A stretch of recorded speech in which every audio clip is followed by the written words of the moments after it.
The council chamber was a massive sphere of crystalline walls that reflected the light of 1,000 stars. Delegates from 37 different species sat in their designated sections, each area modified to suit their particular biology. Some breathed methane, others required intense heat, and a few existed as clouds of organized particles.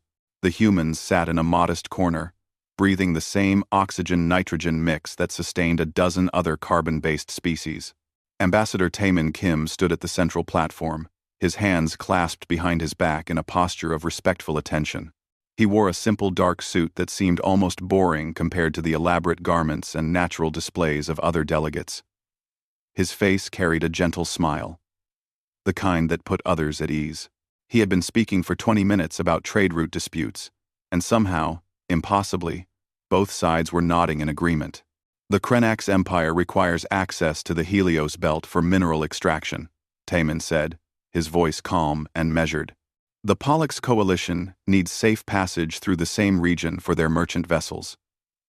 I propose we establish alternating schedules and shared monitoring stations. Both parties gain what they need. Neither loses face. Councillor Vexith clicked his mandibles together in what might have been skepticism. The insectoid creature's compound eyes reflected Taemin's image 1,000 times over. Vexith had watched humans for 5 years now, ever since they joined the Galactic Council. Something about them made his hunting instincts itch, though he could never explain why. They seemed so harmless. They smiled constantly. They never raised their voices. Yet something felt wrong. The Krenax delegate, a massive reptilian covered in battle scars, growled something in his native language. The translation matrix converted it to standard speech.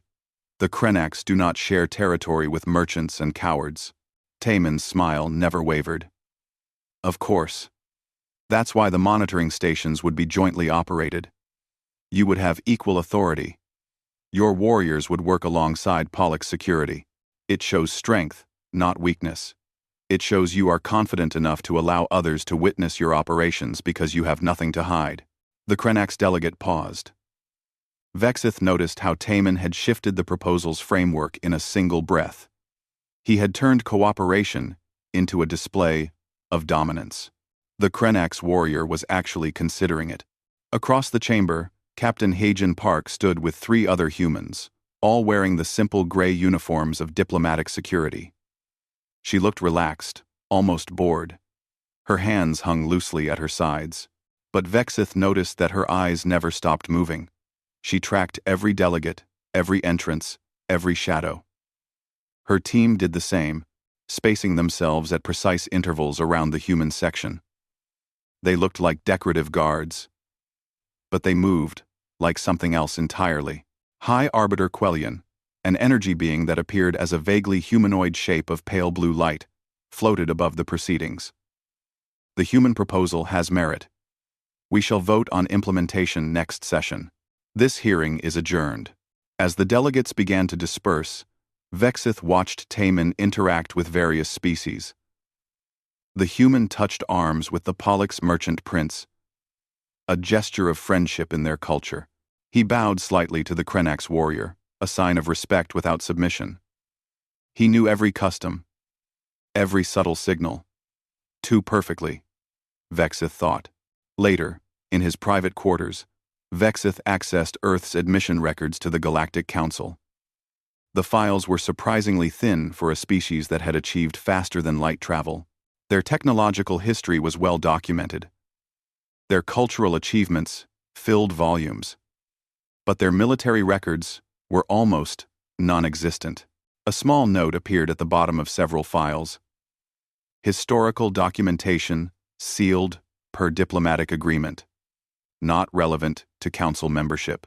Vexith's mandibles clicked rapidly, a sign of agitation. What kind of species sealed their entire military history? What were they hiding? He pulled up surveillance footage from the day's proceedings and watched again. He focused on the moment when the Krenax delegate had made a veiled threat, suggesting that weak species should remember their place in the natural order. Taemin had smiled and calmly diffused the situation, but Vexith froze the frame and enhanced it. For just one moment, less than a second, Taemin's smile had not reached his eyes. Instead, those eyes had been cold, calculating, measuring. They looked like the eyes of something deciding whether prey was worth the effort to hunt. Vexith rewound and watched Haejin and her security team. Their positioning wasn't decorative at all. They had perfect sight lines to every entrance and every potential threat. One of them always watched the ceiling, anticipating attacks from above. Another kept her back to a wall, ensuring nothing could approach from behind. They moved in coordinated patterns that looked casual, but were actually precisely choreographed. He pulled up more footage from various council sessions over the past months. Humans were always the first to arrive and the last to leave. They spoke softly, but other species unconsciously leaned in to listen. They touched others in friendly ways that seemed innocent, but always conveyed information through pressure and duration. They read body language with unsettling accuracy, often responding to concerns before they were spoken aloud, and they were everywhere. Humans served as mediators, trade negotiators, cultural liaisons, and security consultants. For a species that had joined the Council only 15 years ago, they had integrated with impossible speed. They were trusted by species that typically took centuries to accept outsiders. Vexith opened a communication channel to his government's intelligence division. "I need a priority research request, full analysis of human evolutionary history, military capacity, and psychological profile." "Something is wrong with the official narrative." The response came quickly. "Request acknowledged. Initial data suggests humans evolved as apex predators on a death world. Preliminary findings are concerning. Full report will take 3 standard weeks." Vexith closed the channel and looked out at the stars. In the distance, he could see the human diplomatic vessel docked at the station. It was a beautiful ship, sleek and elegant, with smooth curves and artistic details. It looked nothing like a warship. But then again, Vexith realized, that might be exactly the point. Back in the council chamber's hospitality area, Taemin shared a drink with several other delegates. He laughed at jokes, asked about families, remembered names and personal details that made others feel valued. He was perfect. Too perfect. Haejin stood nearby, accepting a beverage from a server. As she lifted the glass to her lips, her eyes caught Taemin's for just a moment. No words were exchanged, but Vexith, watching from across the room, saw something pass between them. It was the look of soldiers confirming positions, the look of predators coordinating a hunt. Vexith felt his blood run cold despite his exoskeleton. These weren't diplomats playing at peace. These were something else, wearing the mask of civilization. And the galaxy had welcomed them with open arms. The derelict vessel hung in space like a corpse, ancient and dark. It had been drifting for millennia according to the preliminary scans, a relic from a civilization that had vanished long before most current species had discovered fire. The joint expedition had been Dr.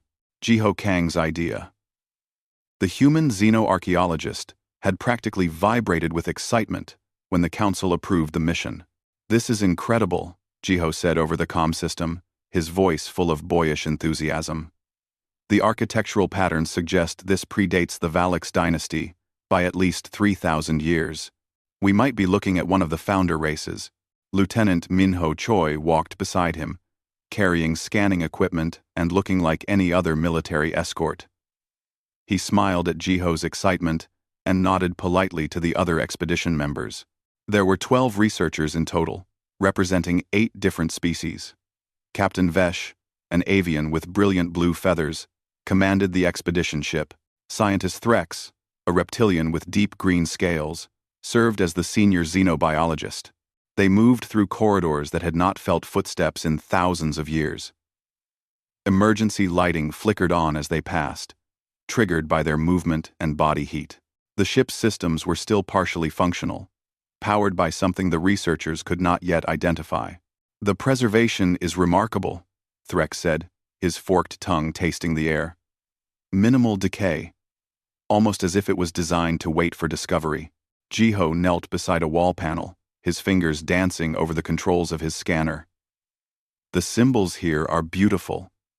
See how they combine mathematical principles with artistic expression? This civilization valued both logic and creativity. Minho stood a few paces back, his eyes constantly moving. He tracked the ceiling, the floor, the walls. His hand rested casually near his sidearm, though he gave no outward sign of concern. 2 other humans accompanied the expedition, both listed as research assistants. They spread out naturally, never bunching together, always maintaining clear sight lines. Threx noticed this and felt a small shiver run down his spine. It was the same sensation he felt when larger predators entered his territory back home. But humans were friendly. They smiled. They helped carry equipment. Why did his instincts scream danger? "I'm picking up power fluctuations," Captain Vesh announced, over the comm. "Section 7. Near your location. Probably nothing. But stay alert." Jiho stood up, still focused on his scanner. "Fascinating. The power grid is responding to our presence. It's almost like the ship is waking up." That was when the screaming started. Defense drones erupted from hidden compartments in the walls. They were angular machines, bristling with weapons that had been waiting for centuries. Red targeting beams swept across the corridor, identifying the expedition members as intruders. Ancient they might be, but their weapons hummed with deadly energy. The researchers panicked. Threx froze, his evolutionary instinct to remain motionless kicking in. Vesh stumbled backward, her wings flaring uselessly in the confined space. A Pollux merchant dropped to the floor, curling into a protective ball. The humans moved. Minho's casual demeanor vanished like smoke. His hand snapped to his weapon with speed that seemed physically impossible. He fired 3 shots before Threx's brain even registered the movement. 3 drones exploded.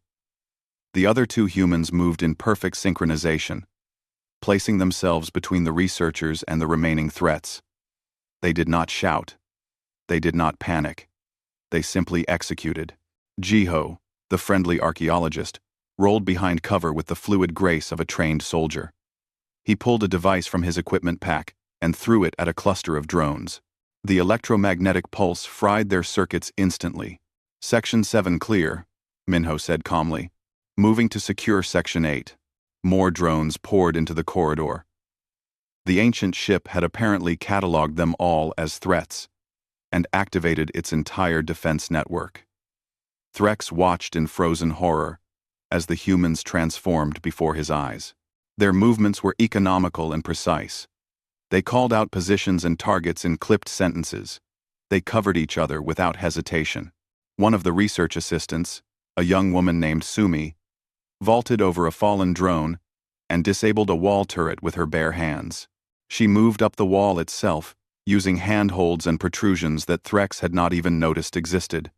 She moved like gravity was optional. "Jiho, can you shut down the mainframe?"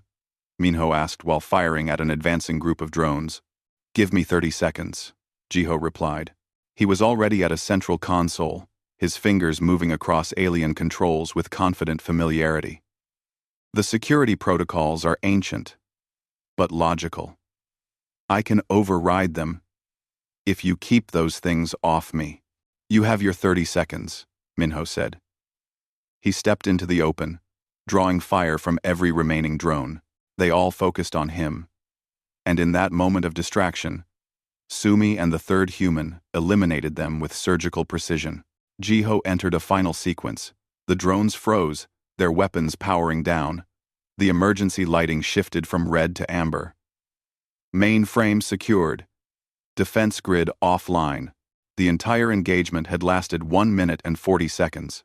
Threx slowly stood, his legs shaking. He looked at the humans, who were already checking each other for injuries and securing the area. Jiho returned to examining the wall panels, as if nothing had happened. Minho helped Vesh to her feet with a gentle smile. "Everyone okay?" Minho asked.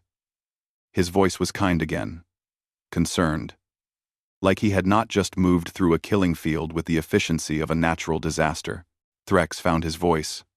How did you do that? Do what? Jiho asked, genuinely confused. Move like that. Fight like that. You are researchers. You are diplomats. Jiho glanced at Minho, then shrugged. Basic training. Everyone on Earth goes through it. You know, in case of emergencies. That was not basic training, Threx said. His voice shook. That was combat mastery. Minho's smile remained friendly, but his eyes were unreadable. We learned to be careful. Our home was dangerous. Old habits are hard to break. Threx looked around the corridor. The humans had mapped every exit within seconds of entering. They had identified every piece of cover, every potential threat point.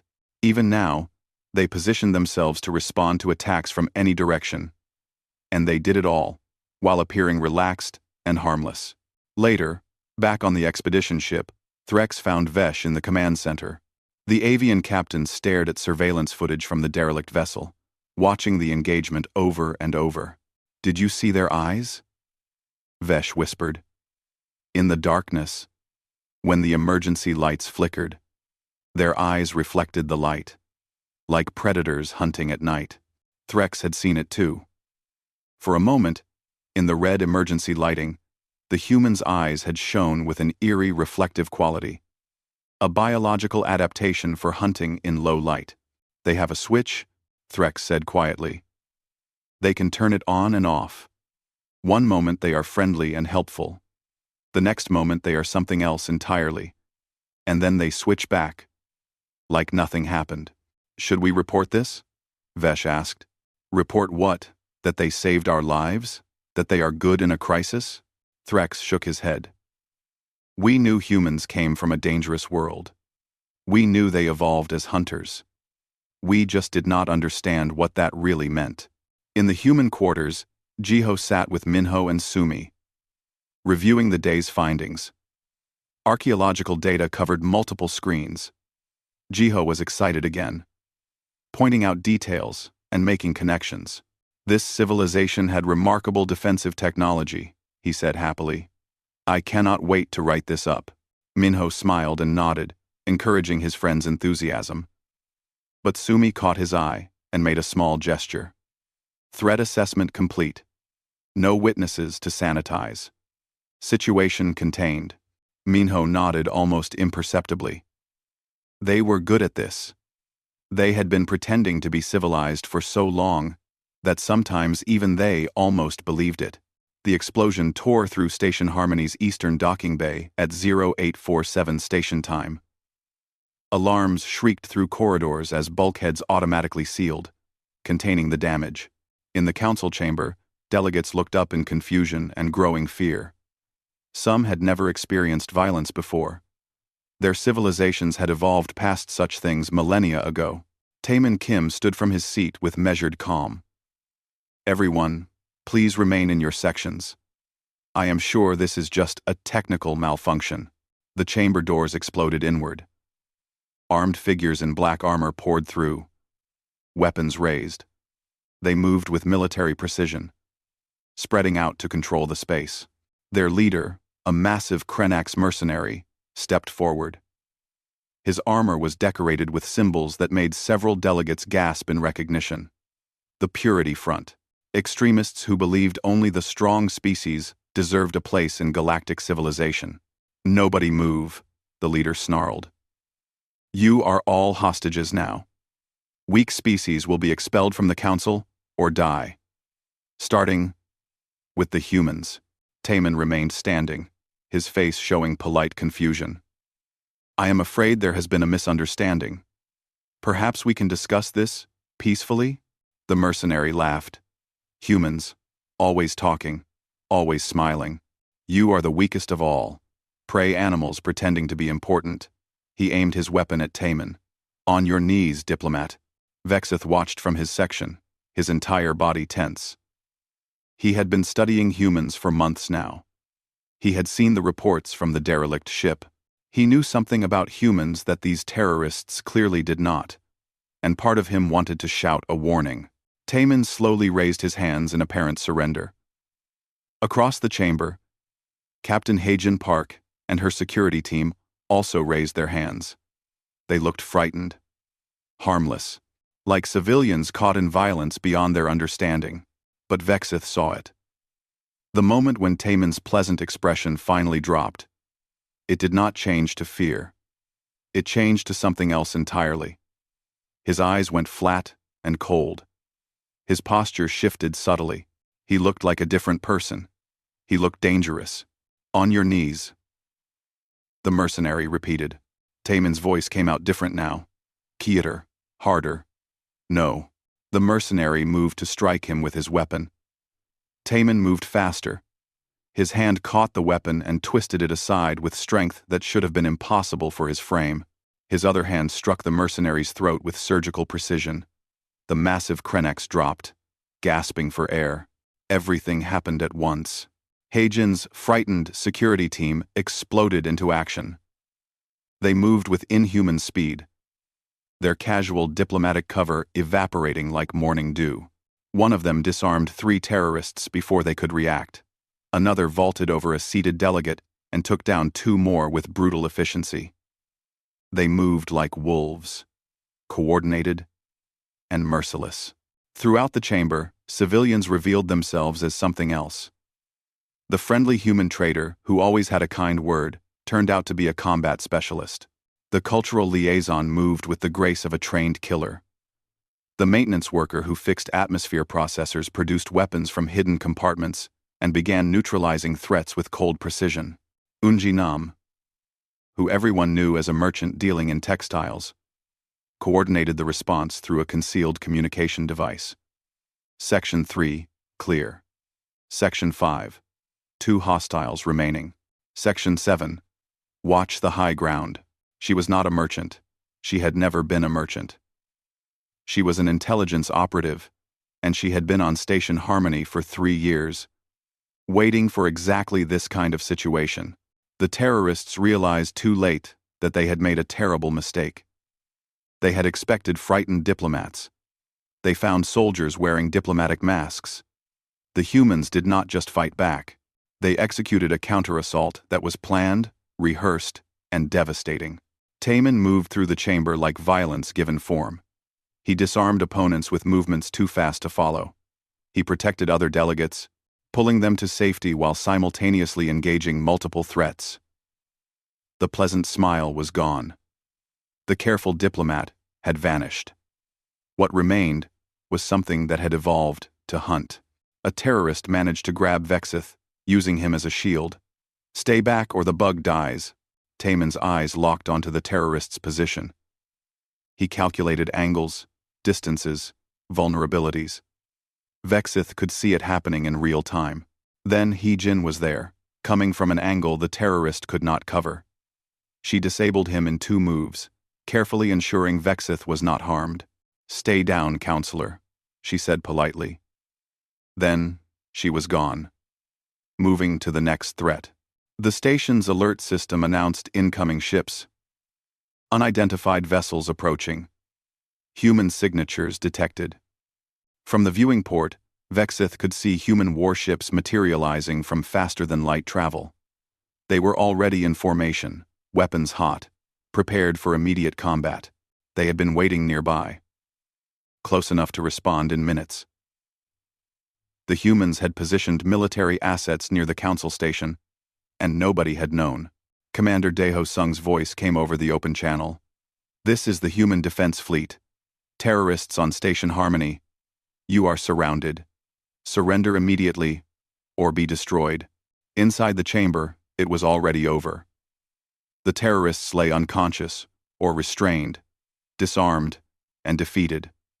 The entire engagement had lasted 6 minutes and 32 seconds. Not a single delegate had been harmed. The precision was almost artistic. Taemin straightened his suit jacket, which had become slightly disheveled. His pleasant expression tried to return, but could not quite manage it. He looked at the assembled delegates, many of whom were staring at him in shock and horror. "I apologize for the deception," he said quietly.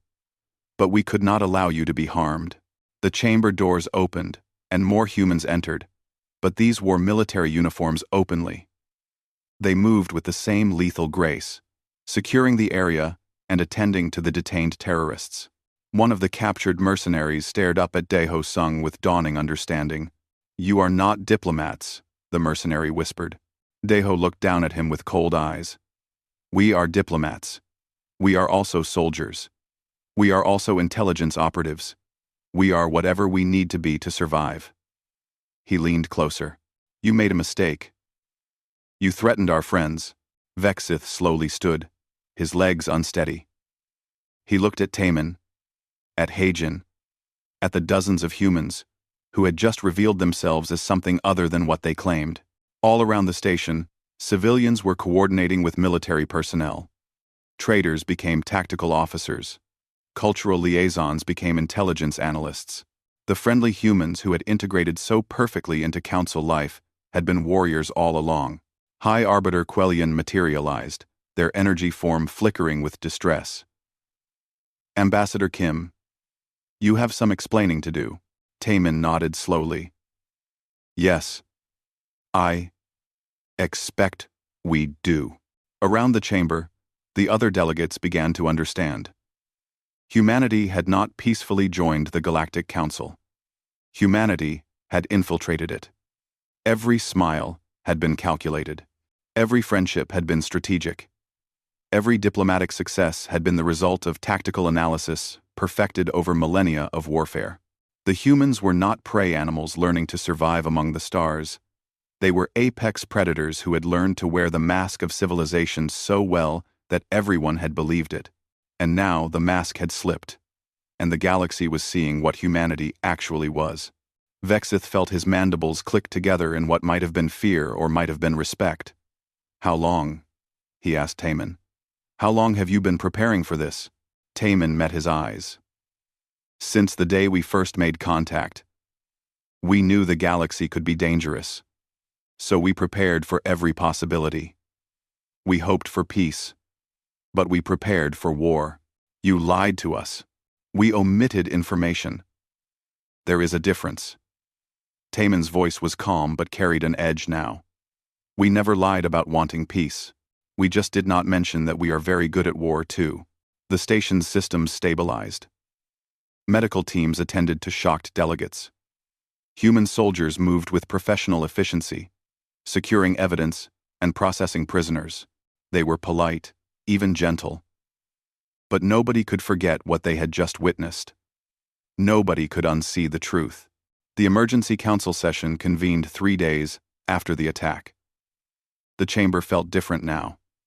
Delegates watched the human section with new eyes, seeing threat where they once saw friendship. The humans sat quietly, no longer bothering with their pleasant masks. Taemin stood at the central platform. But this time, he was not alone. Director So-Yeon Lee and General Woojin Baek flanked him, wearing military uniforms that bore medals and honors most delegates could not identify. High Arbiter Quellion's energy form pulsed with barely contained agitation. "Ambassador Kim, you stand accused of systematic deception, military infiltration of council space, and breach of diplomatic trust. Councillor Vexith has demanded a full accounting of human activities since your admission to the council." Vexith stood in his section, his mandibles steady despite his internal turmoil. "I demand to know the truth. All of it. What are humans? Really? Why did you infiltrate the council? What are you planning?" Taemin looked across the assembled species. Many would not meet his eyes. "We are apex predators, pretending to be diplomats. But the pretending became real.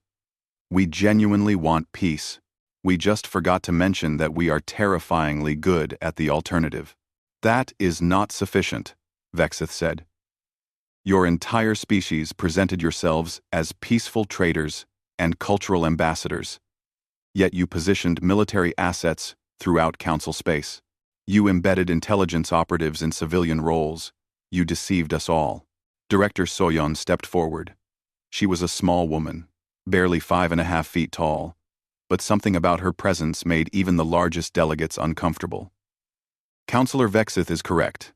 We were not entirely honest about our nature. Allow me to provide context. She activated a holographic display. Images of Earth appeared, rotating slowly. This is our home. You were told it is a garden world with diverse biomes. That is true. You were not told that it is what xenobiologists classify as a Class 12 death world. Gasps echoed through the chamber. Class 12 was the highest danger rating. Worlds where everything evolved to kill everything else. Humans evolved as persistence hunters, Soyeon continued. We are not the fastest species. We are not the strongest. But we can run for days without stopping. We chased prey animals until they collapsed from exhaustion. We learned to track, to read signs, to predict behavior. Those skills translate well to intelligence operations. The display shifted, showing Earth's history. Wars flickered across continents like flames. For 10,000 years, we fought each other. Continuously. We developed weapons that could destroy our entire planet. We came close to extinction multiple times. We are not peaceful by nature. We are violent, territorial, and paranoid. Then why did you join the council? Quellion asked. Why pretend to seek peace? General Woojin spoke for the first time. His voice was hard, scarred by experience. Because we learned something important. Being able to kill everything does not mean you should. We spent millennia being monsters to each other.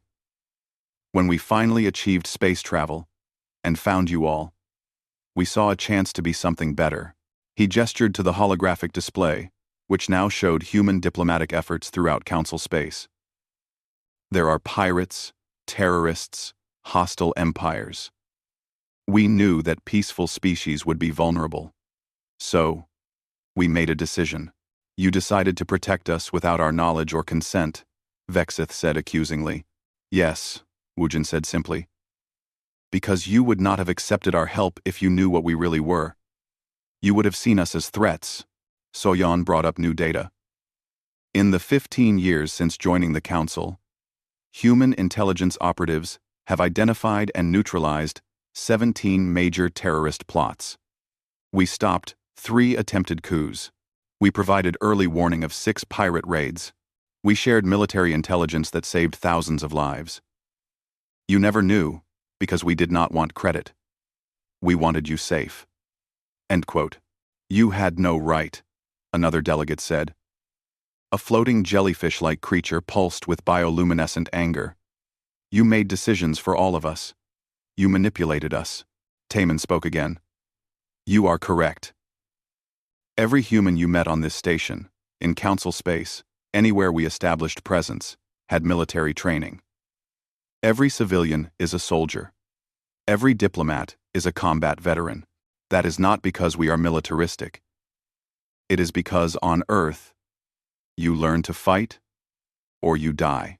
The display showed human training programs. Children learning hand-to-hand combat, alongside mathematics. Teenagers studying tactical analysis with literature. It was not preparation for war. It was cultural baseline. On Earth, military service is universal. Not because we love war, but because we needed everyone to be ready to defend themselves. It became part of who we are. Vexith felt something shift in his understanding. You were not infiltrating us. You were protecting us, in the only way you knew how. Both can be true, Soyeon said. We genuinely wanted to join your council. We genuinely wanted peace. But we also knew that predators exist in the galaxy. We positioned ourselves to eliminate threats before they reached you. We apologize for the deception, but we do not apologize for the protection. What about our sovereignty? Quellion demanded. You made yourselves indispensable. You embedded yourselves into our societies. How do we know you are not planning conquest? Woojin's expression hardened. Because conquest is easy. If we wanted to dominate the council, we would have done it already.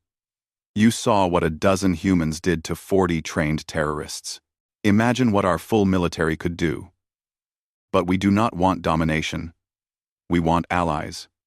We want friends. We want to be part of something better than what we were. The chamber fell silent. Delegates looked at each other, uncertain. The revelation was too large to process immediately. Humans were predators, but they were predators who had chosen to protect rather than conquer. A small mammalian delegate stood, her voice trembling. You saved my family during the pirate raids near Velos 4. I never knew humans were involved. 100 in Talon. 5 are me. Also 4. I made us a video. 200 in Talon. Soyan nodded. We provided early warning and tactical intelligence to your defense forces. They did the actual fighting. We just made sure they had the information they needed. Other delegates began speaking up. Stories emerged of human assistance that had seemed like coincidence or good fortune. Intelligence that arrived at exactly the right time. Technical support that proved unexpectedly effective. Cultural liaisons, who somehow knew exactly how to diffuse conflicts. Vexith stood again. I have studied humans for months. I have feared you. Part of me still fears you. But I watched you during the attack. You protected everyone. Even those of us who distrust you. You put yourselves between us and danger without hesitation. Taman met his eyes. Because that is what we chose to be. Yes, we are dangerous. Yes, we are good at violence. But we decided that being able to hurt others means we have a responsibility to protect them instead. Words are easy, Vexith said. How do we trust you now? How do we know this revelation is not another manipulation? Soyun closed the holographic display. You vote. We have prepared a complete disclosure of all human operations within Council space. Every operative, every intelligence operation, every military asset. You will have access to everything. Then you decide if you want us to stay or if you want us to leave. And if we vote to expel you? Quellion asked. Wujin's voice was steady. Then we leave. We will not fight you. We will not resist. We came here seeking peace, not conquest. If you cannot trust us, then we have failed. And we will accept that judgment. The chamber erupted in debate. Some delegates demanded immediate expulsion. Others argued for the value of human protection. Still others tried to find middle ground. Vexith watched Taman during the chaos. The human stood quietly, accepting the accusations and anger without defensiveness. After hours of debate, Quellion called for order. This council will vote in 1 week. Until then, humans will have restricted access to council facilities. You will provide the promised disclosure. And then we will decide your fate. As delegates filed out, Vexith approached Taman. Why tell us the truth now? You could have continued hiding. Taman smiled slightly, but it was different from his diplomatic smile. It was sadder. Because we were tired of lying. And because if you are going to trust us, it should be because you know what we are. Not because we fooled you. Vexith clicked his mandibles thoughtfully. You understand that many will vote against you? That you might be expelled from the council you worked so hard to join? Yes. But living as honest predators is better than living as false prey. Whatever happens, at least you will know the truth about us. Vexith left, his mind churning. Humans were monsters. But they were monsters who had chosen to be protectors. And that choice, somehow, made all the difference. 3 months had passed since the vote. The council had decided to keep humanity by a margin of exactly 7 votes. Not overwhelming support, but enough. The conditions were strict. Humans would serve openly in protective roles. All covert operations would cease. Full transparency in military matters. Regular inspections of human vessels and installations. Ambassador Taman Kim sat in his quarters, which felt larger now that the weight of deception had lifted. A chime announced a visitor. Vexith entered, carrying a data tablet. The insectoid's relationship with Taman had changed in unexpected ways. They were not exactly friends, but something like it. Survivors of shared trauma, perhaps. Captain Hagen Park's training programs are exceeding expectations, Vexith reported. My people's security forces have improved threat response times by 40%. Hagen had volunteered to train Council security personnel after the vote, teaching other species to see threats the way humans did, to read body language, to anticipate violence before it manifested. Many species found her methods harsh, but effective. Taman nodded. She is patient. She told one of my cadets that the best security comes from understanding how predators think, Vexith said. Then she showed him 17 ways his position was vulnerable to attack.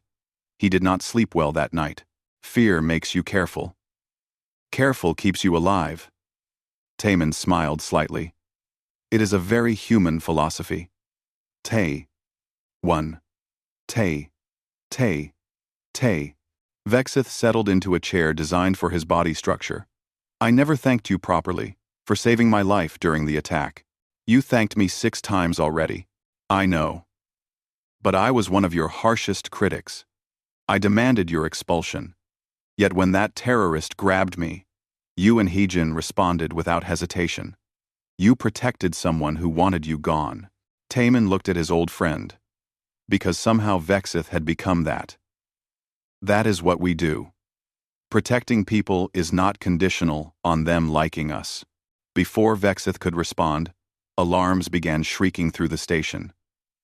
Emergency protocols activated. Both of them moved to the central command display. A massive hostile fleet had emerged from faster-than-light travel at the system's edge. 47 warships, all broadcasting symbols that made Taman's blood run cold.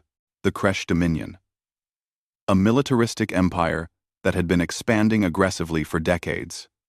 They viewed the Galactic Council as weak, easy prey. Quellian's voice echoed through the station. All delegates to emergency session. Immediately. The council chamber filled with panicked representatives. The display showed the Kresh fleet advancing with clear hostile intent. Their commander's message was simple. Surrender or be destroyed. The council had 6 hours to evacuate or capitulate. We should negotiate, someone suggested. We should flee, another said. We do not have sufficient defensive forces, Quellian stated. Station Harmony was designed as a diplomatic center, not a military fortress. Taman stood slowly. All eyes turned to him. 3 months ago, those eyes had held suspicion and fear. Now they held something else. Hope, perhaps, or desperation. Ambassador Kim, Quellian said quietly. You claimed humans prepare for every possibility.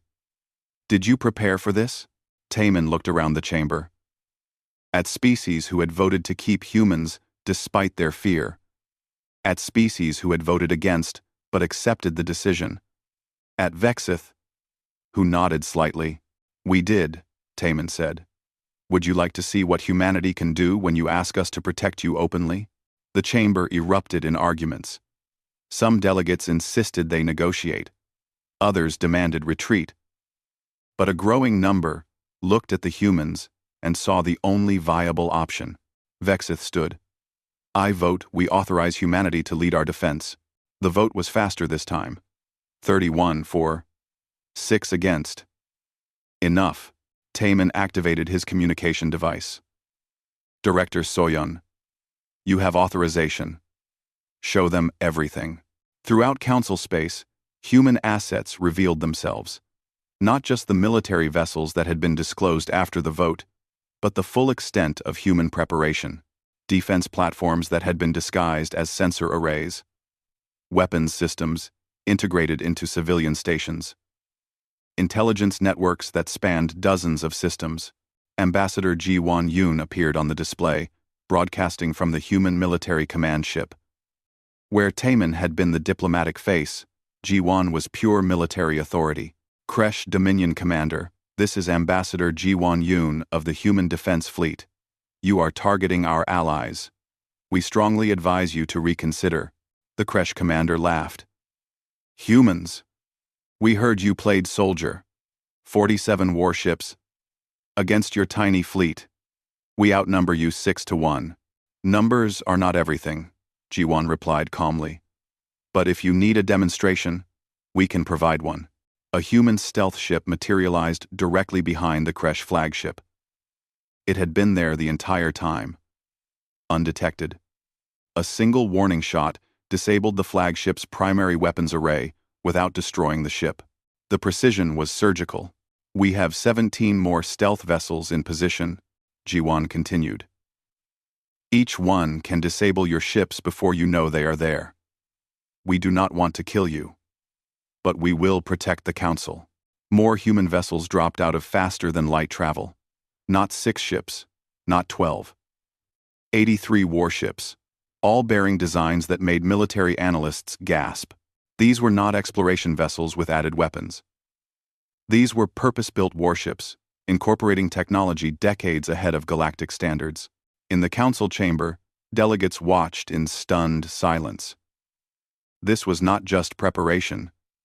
This was overwhelming force, held in reserve.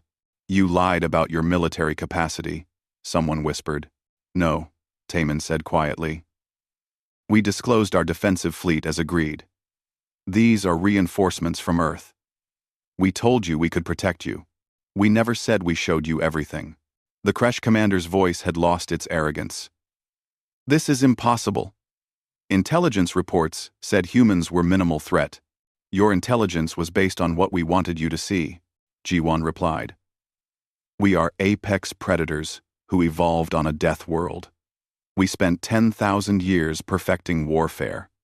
Did you really think we would be easy prey? The standoff lasted 3 minutes. Then the Kresh fleet began powering down weapons. Their commander's voice was carefully controlled. We appear to have made an error in judgment, requesting permission to withdraw. Granted, Jiwan said. But know this. The Galactic Council is under human protection now. Openly. Anyone who threatens them threatens us. And we are very good at this. Openly, the Kresh fleet retreated. The council chamber remained silent for a long moment. Then Quellion spoke. You have been holding back. Even after promising full disclosure, Taman met the Arbiter's gaze. We disclosed our defensive capabilities. We never promised to show our full military strength. That would be strategically foolish. So we still do not know everything about humanity, Vexith said. No, Taman admitted. You know we are dangerous. You know we are committed to protecting you. But showing an enemy your full strength is a good way to end up dead. We learned that lesson millennia ago. A small mammalian delegate stood. I am grateful. Terrified. But grateful. Others echoed the sentiment. Fear and gratitude mixed together. The humans had saved them, but in doing so, had revealed depths of military power that were unsettling. Days later, Taman and Vexith sat in an observation lounge, watching human warships patrol the station's perimeter. Heijin had organized regular security drills. Specialist Hajun-O coordinated cultural exchange programs to help other species understand human thinking. The integration continued, but differently now. More honest. More uncomfortable. Why did you really join the council? Vexith asked. The truth. This time, Taman was quiet for a long moment. Because we were tired of being monsters. For 10,000 years, we killed each other. We became so good at violence that we almost destroyed ourselves. When we reached the stars and found other intelligent life, it was like being given a second chance. He turned to look at Vexith. We are predators. Yes. We are dangerous. We are good at war. But we choose to be protectors. That choice is what makes us human. Not our violence, but what we do with it. You are still frightening, Vexith said honestly. Good, Taman replied. Fear keeps you alert. But you are no longer afraid. We will hurt you. You are afraid of what we represent. The potential for violence in all species. We just accepted it and learned to control it. I wonder if other species could learn that lesson. Some already have. You saw how quickly your security forces adapted to Heijin's training. Violence is not unique to humans. We just specialized in it. And then we learned to put it aside when we did not need it. Vexith clicked his mandibles in amusement. Apex predators pretending to be diplomats. Except the pretending became real. Yes. We wanted peace so badly that we learned to be genuinely peaceful. We just forgot to mention we can switch it off when necessary. Taemin smiled. And this time, it was real. The galaxy has learned an important lesson. The deadliest predator is one that has learned mercy, because it can choose when to take it away. And you will protect us? Even those of us who still fear you? Especially those, Taemin said. Because protecting people who fear you, who do not trust you, who question everything you do, that is when the choice matters most. Anyone can protect their friends.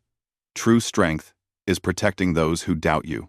Outside the viewport, human warships maintained their patrol. Inside the station, human trainers worked with Council security forces. In diplomatic chambers, human representatives negotiated trade agreements and cultural exchanges. They were soldiers and diplomats, predators and protectors, dangerous and gentle. They were human. And the galaxy was slowly learning what that really meant. Vexith looked at his friend. This apex predator, who had chosen to be something better. Thank you for not being what you could have been. Taemin's response was quiet but firm. Thank you for giving us the chance to be what we want to be. And in the cold void of space, humanity stood watch. Not conquering, not dominating, just protecting, because that was the choice they had made. And they would defend that choice with everything they were.